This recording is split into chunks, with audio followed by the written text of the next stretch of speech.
Siya si Juliana D. Dios, o mas kilala bilang Huli, isang karakter sa El Ferodosterismo. Siya ay kilala bilang isang pinakamagandang dilag sa Diana, na bunsong anak ni Kabisang Palace at kasintahan ni Basilio. Si Huli ay naglalarawan ng isang Pilipinang makadiyos, matiisin at madiskarte sa buhay.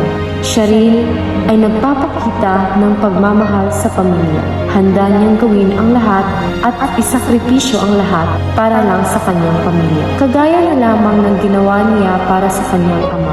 Nang nalaman niyang itong nakulong, humanap siya ng diskarte para lamang mailabas ang kanyang ama mula sa kulungan. Pinapahiwatig niya ang kahalagahan ng pag-ibig.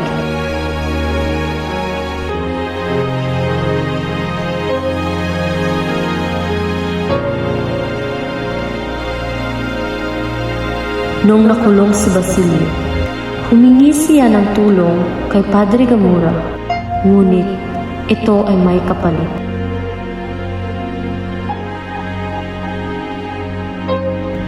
Ano nga bang kahihinatnan ni Huli?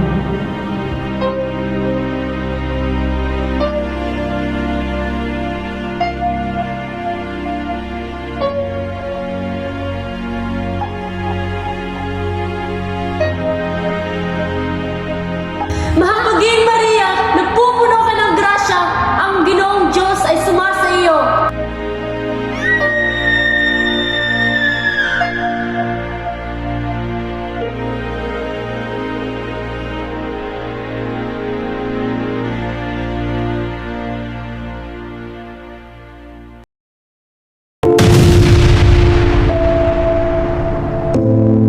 Ang aking tanging hangarin, ang makasama ko lamang ang aking ina na si Sisa at ang aking kapatid na si Crispin.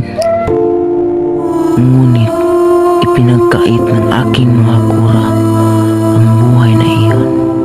Y esto es mi historia. Soy Basilio. Basilio! 13 taon na ang nakalipas mula nang namatay ang aking ina at kapatid. Matinding paghihirap ang aking dinaranas. Nagtungo papuntang Maynila, hindi man lang kung saan tutungo o saan titira.